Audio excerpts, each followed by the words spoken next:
Energy और force में ज़्यादा डिफरेंस देखने को मिलता है कि लोग ज़्यादातर समझ नहीं पाते फोर्स और एनर्जी में डिफरेंस क्या है। देखिए, एनर्जी होता है एबिलिटी टू डू वर्क, यानी अगर हमारे पास ऊर्जा है तो हम कोई कार्य कर सकते हैं। और फोर्स क्या होता है, पुश और पुल, जो हम लोग बचपन से पढ़े पढ़े जा रहे हैं, 8 9 10 क्लास सब में पढ़ा, पुश और पुल। यानी पुश और पुल को थोड़ा सा और क्लियर करके बात करें तो ट्राई टू डिफॉर्म, यानी कोई भी ऑब्जेक्ट अपने ओरिजिनल शेप और पोजीशन में है या फिर रनिंग कंटिन्यूअस मोशन में है तो उसको हम पुश या पुल करके क्या करेंगे, उसके नेचुरल पोजीशन में हम डिस्टरबेंस पैदा करेंगे।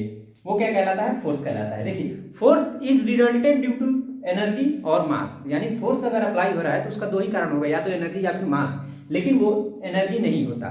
ठीक है, ये जनरली पुश और पुल होता है। एनर्जी का हम लोग जानते हैं यूनिट क्या होता है, जूल होता है, और फोर्स का क्या होता है, न्यूटन होता है।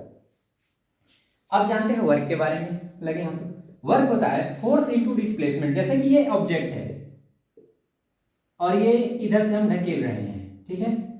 ये मार्कर को ले लीजिए, इस मार्कर को यहां हमने रख दिया, अब इसे हम इधर ढकेलेंगे तो ये हमारे पास एनर्जी है।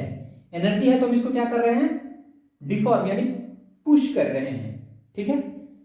अब ये आगे बढ़ेगा, जो ये पुशिंग या पुलिंग हो गया फोर्स, और जो हमारा रिजल्टेंट कर रहा है फोर्स, यहाँ अप्लाई किससे हो रहा है, एनर्जी से। हमारे पास एनर्जी है तभी हम फोर्स अप्लाई कर पा रहे हैं।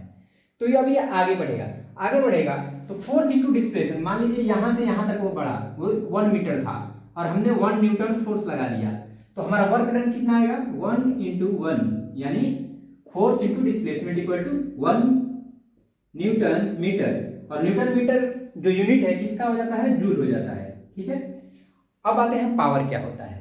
पावर होता है रेट ऑफ वर्क या फिर एनर्जी, यानी किस रेट में हम काम कर रहे हैं, या फिर एनर्जी, रेट वर्क यानी एनर्जी का लॉस करना, तो हम एनर्जी किस रेट पे यूज कर रहे हैं। हालांकि हम इसको टाइम के रिस्पेक्ट में भी ले सकते हैं या फिर डिस्प्लेसमेंट यानी डिस्टेंस के रिस्पेक्ट में भी ले सकते हैं। तो ज्यादातर हम लोग टाइम के रिस्पेक्ट में ही लेते हैं और टाइम के रिस्पेक्ट में ही फॉर्मूला बनाते हैं। तो देखिए, टाइम को रेट मतलब आप कोई भी रेट ले सकते हैं, तो हम फिजिक्स में टाइम के रेट पर लेते हैं।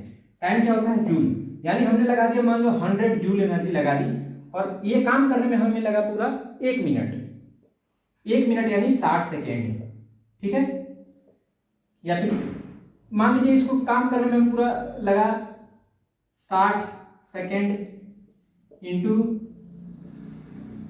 ठीक है, 60 सेकेंड ही लगा, तो 60 सेकेंड लगा तो 1000 बाई 60, तो 0 0 काटेंगे, 6 कम 6 4 6 के 36, 16.66,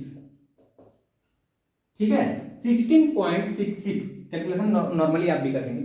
16.66 क्या हुआ, जूल पर सेकेंड, और जूल पर सेकेंड क्या होता है, वाट, वाट, और वाट किसका यूनिट होता है, पावर का। यानी ये सारे को रिलेटेड है एनर्जी से। एनर्जी, हम फोर्स को एनर्जी नहीं कर सकते, अप्लाइड बाय एनर्जी होता है फोर्स। अगर आपके पास एनर्जी है तभी आप फोर्स अप्लाई कर सकते हैं। तो ये इससे नॉर्मली आपका कॉन्फ्यूजन क्लियर हो चुका होगा, नहीं होगा तो आप दोबारा देखेंगे तो आपको समझ में आ जाएगा, ठीक है। अब हम पूरा बढ़िया से फिजिक्स पढ़ेंगे और कोई डाउट आपके पास नहीं रहेगा। ये बेसिक है एकदम, 9th 10th क्लास में आप जान चुके होंगे।